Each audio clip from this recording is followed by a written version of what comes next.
Buwan na naman ng Oktubre. Ano ba ang sumasagi sa ating mga isip pag panahon na naman ng Oktubre? Siyempre, ang pagpeprepara sa nalalapit na panahon ng undas. Pero siyempre, hindi naman kalahati nakakatakot.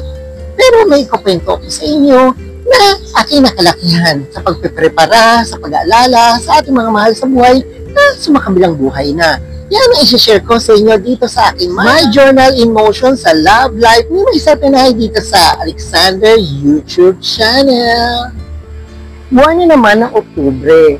Pero syempre, pag sumasapit ang panahon ito, ano ang naiisip ko? Kundi ang panahon ng pagpiprepara natin sa panahon ng undas para alalahanin ang ating mga mahal sa buhay na sumakabilang buhay na. Pero kung isi-share ko sa inyo, hindi yung nakaugalian natin nakakatakot o yung katatakutan. Share ko sa inyo yung aking nakalakayan sa pagpiprepara ng aking childhood memory sa panahon ng undas. Oktubre, ito yung panahon na excited ako kasi nakalakihan ko na about 6 years old pa lang ako noon nagpe-prepara na kami o nakasanayan ko na kung sumasama ako noon sa paglilinis ng puntod ng aking mga mahal sa buhay na sumakabilang buhay na nga. Kaya yun yung mga nakalakihan kong memories. Yung pagsama-sama sa paglinis ng puntod dun sa simenteryo na kinalalagakan ng mga katawan ng mga yumao kong mahal sa buhay. Kaya ayun na nga nakagawian ko o nakalakihan ko noong mga panahong 6 years old ako, tumatakas pa kami noon para pumunta doon sa puntod niya sa simenteryo na kinalalagakan ng aking mga mahal sa buhay. Excited ako ng mga panahon na yun kasi di ba maglilinis kami, ayusin namin yung kanilang mga lapida, tapos yun yung nakalakihan ko, yun ang aking childhood memories na hanggang ngayon ay dala-dala ko pa sa aking nakagawian niya. Kaya hanggang ngayon, yung aking nakalakihan ay syempre nakagawian ko na, ginagawa ko pa rin. Ang paglilinis ng puntod, yung pagpapalit ng pintura, yung pag-aayos ng krus para aking pinturahan para naman iga-igaya pagdating ng November 1. Siyempre, yung pag-lettering, yung pag-aayos ng mga lapida, yung pagkuskus ng nicho, yun ang aking mga nakagawian. Yan yung aking hanggang ngayon, magpahanggang sa ngayon, ginagawa ko pa rin ang paglilinis ng aming puntod ng mga mahal sa buhay kong sumakabilang buhay na.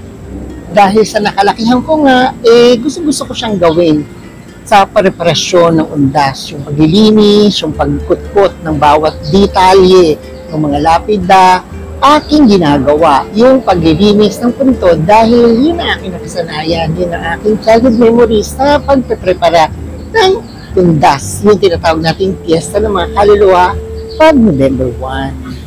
Dahil sa ganitong pamamaraan na aking nakasanayan, ito ay isang pagpapakita ng aking pagmamahal at pagbibigay pugay sa aking mga mahal sa buhay na sa makabilang buhay na ang paglilinis ng kanilang mga puntod at panatiliing maganda ito sa ating pakiramdam, sa ating mga paningin dahil diba sa kapistahan ng kanilang karawan ng mga kaluluwa na yumao na ipinakikita natin ang ating respeto sa kanila sa pamagitan ng paglilinis ng kanilang puntod.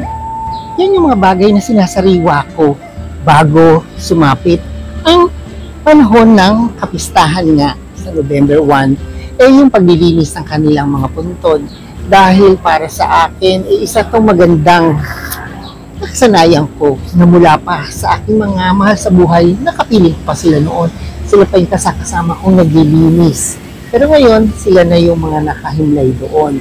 Kaya ang sarap-sarap nating sa akin, masarap sa pakiramdam ko, na binibigyan ko pa rin sila ng pagmamahal sa pagpapakita ng paglinis ng kanilang mga puntod. Siyempre, ang pinaka-exciting part ay mismong araw ng November 1, di ba? Marami tayong mga childhood memories noon, di ba? Yung aga-aga natin magigising, mag-aayos tayo ng flowers, flower arrangement, yung mga binili natin doon sa Bulaklak, din sa Dangwa, para ayusin ito, para dalhin nga doon sa sementeryo.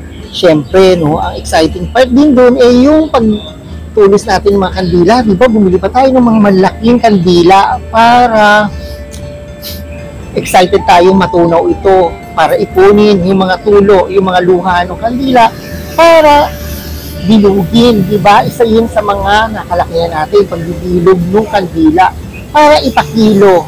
Para pagkatapos nga naman ng araw, meron tayo ipakilo dun sa kanto. Para kahit pa paano meron tayo maiuwing pera kung tuwa na tayo nun. Yun yung exciting part, isa sa mga masayang alalahanin sa panahon ng undas. Maliban dun sa paglilinis natin ng kanilang mga puntod, pag-aalala natin, yung mga dasal, isa yun sa kinagigilipan natin nung tayo ay bata pa. Diba? At syempre, ang paglilinis ng puntod ay isa itong pinakikita natin pa rin ang patuloy nating pagmamahal sa kanila. Pero ang kinalulungkot ko, sana meron pa rin magpatuloy ng ganitong nakasanayan. Yun yung isa sa mga alalahanin ko na sana may magpatuloy pa rin ng aking nakasanayan na paglilinis ng puntod. Kasi, di ba, magandang nakaugalian natin ito na maging saling-saling lahi ng ating pamilya para may mag-maintain ng ating mga kanya-kanyang puntod sa sementeryo. O I'm sure lahat tayo merong memories ng ating childhood sa preparasyon ng undas. Kaya kayo, i-share nyo na din para kahit papaano, mabalik-balikan nyo ang mga masayang at nakaugalian natin, pagmamahal natin sa ating mga mahal sa buhay. Kaya kung di pa kayo nakasubscribe sa aking YouTube channel, please subscribe and please like and share and comment to my video para parati kayong updated sa aking mga ganap. O ayan, wala na naman ako yaman na sa inyo may bibigay pero meron ako munting kaalaman na sa inyo maiiwan para buhay naman natin kahit papaano ay gumaan-gaan. Thank you for watching and God bless!